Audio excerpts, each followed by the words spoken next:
Total dominasi dari Johor Darul Ta'zim di Liga Super Malaysia sampai perlawanan ke-8. Apakah ini membuat value dari Liga Super Malaysia ini turun? Kemudian jelang perlawanan 16 besar ataupun pusingan 16 Piala FA, dan spesifik kita akan menyorot perlawanan antara JDT melawan Police Diraja Malaysia yang banyak cakap ini bagai bumi dan langit. Ini menarik karena respon dari Coach Tano tak macam itu, dan menarik juga kita akan tengok siapa-siapa saja yang akan mendapatkan kesempatan bermain, karena kita sebelumnya tahu akan ada rotasi untuk di Piala Malaysia dan juga Piala FA. Detailnya seperti apa, ikuti video ini sampai akhir. Selamat datang di JS Update. Ya, assalamualaikum warahmatullahi wabarakatuh. Selamat petang semua. Jumpa lagi dengan saya Aji Utama dari Jalan-Jalan Sepak Bola dari Indonesia. Semoga sehat-sehat semua. Selamat menanti saat berbuka puasa semuanya. Karena kita bentar lagi, semingguan lah ya, kurang lebih kita akan sampai di hari raya. Di Indonesia sudah ada yang umumkan Lebaran itu hari Jumat tanggal 21 ya. Tetapi nanti kita juga masih tunggu pemerintah nanti tanggal berapa. Seperti itu. Oke, langsung saja kita cakap soal Liga Malaysia ya. Kita tahu JDT sekarang memimpin perlawanan Liga Super Malaysia dari 8 perlawanan. Tidak pernah kalah, masukkan 36 jaringan dan hanya sekali sering. Banyak yang cakap ini Liga Petani dan segala macam. Apakah ini membuat nilai ataupun value dari Liga Malaysia ini turun ya? Tetapi ternyata tidak ya. Ini didedahkan kalau aku baca dari flashsukan.com.my ya.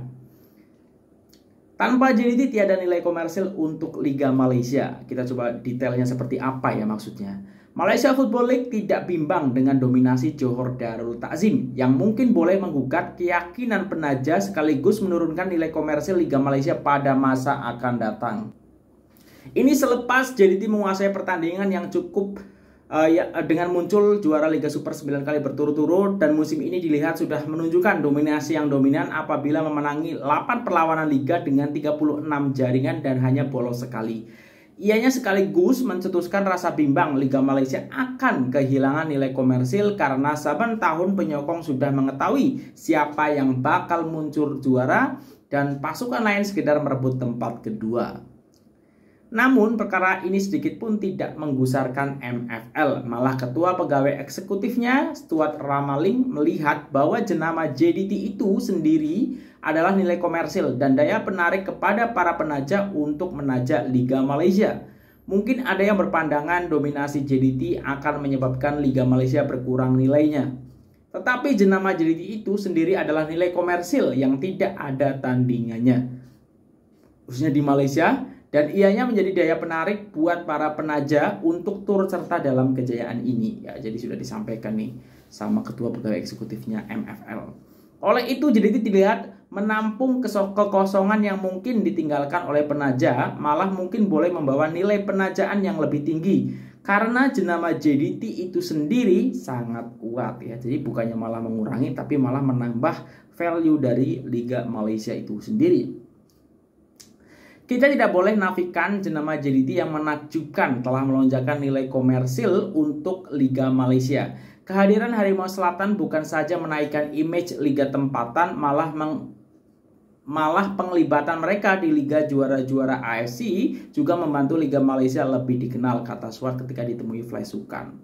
Baru-baru ini MFL mengumumkan pengagihan pendapatkan berdasarkan merit dengan kesemua 14 pasukan yang menyertai Liga Super 2023 bakal menerima peningkatan agihan pendapatan sebanyak 96,55% berbanding jumlah distribusi pool yang diterima 14 pasukan ini pada 2022. Jadi meningkat hampir 100% ya, ini luar biasa ya.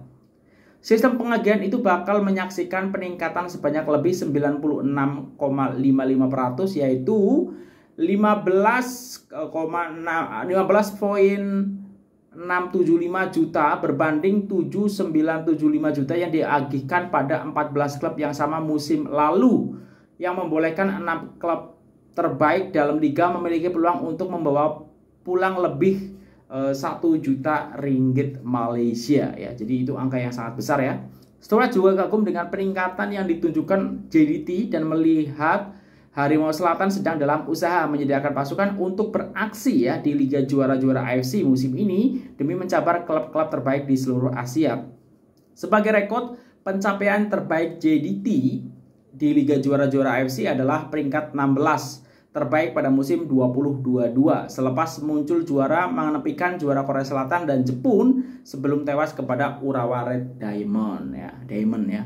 Nah, ini menarik ya karena ternyata value JDT ini meningkatkan value Liga Malaysia itu sendiri. Walaupun banyak yang cakap lah ini Liga Petani takutnya menurunkan nilai, tetapi ternyata setelah ada laporan penajaan ataupun itu malah meningkat ya hampir 100%, luar biasa. Nah, selanjutnya ini jelang Piala FA. Ini yang kita spesifik akan kita bahas adalah soal JDT melawan Police Diraja Malaysia ya. Dan respon Coach Tano ini luar biasa ya, sangat humble ya. Didirahkan masih dari flashsukan.com. Piala FA, Solari waspada cabaran Police Diraja Malaysia FC.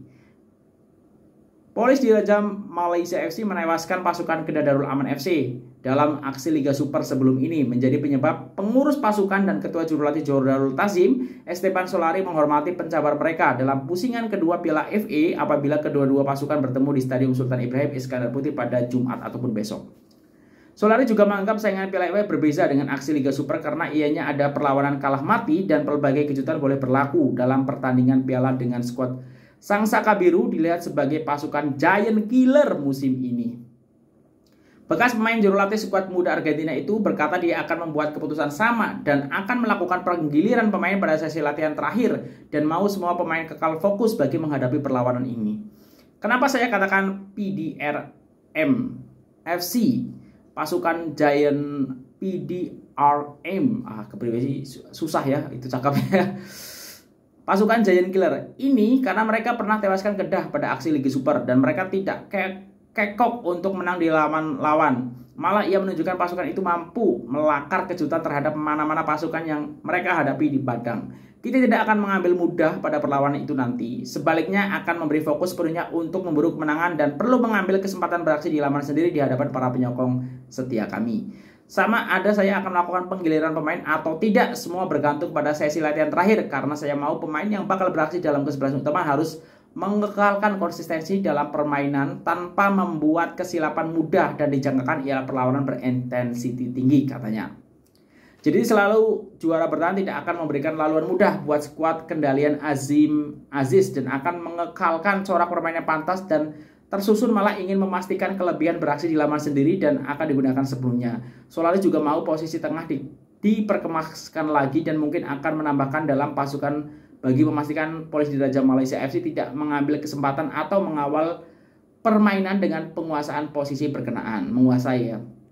Kita akan awasi taktik permainan Police Diraja Malaysia yang saya anggap mampu beri tekanan karena bagi mereka tiada apa perlu dibimbangkan. Sekiranya tewas kepada JDT dari situasi itu membimbangkan karena mereka boleh menyinar terutama beraksi menentang JDT. Tambahnya, Harimau Selatan kini berada pada tahap prestasi terbaik dalam Liga Super dengan 8 kemenangan dari lawan perlawanan manakala Police Diraja Malaysia pula melakukan kejutan dengan 2 kemenangan dan bersedia melakar kejutan terhadap JDT. Nah, kita tahu secara klasemen Police Diraja Malaysia ini di peringkat 7, JDT di peringkat utama dan selisihnya juga cukup jauh, 14 mata ya.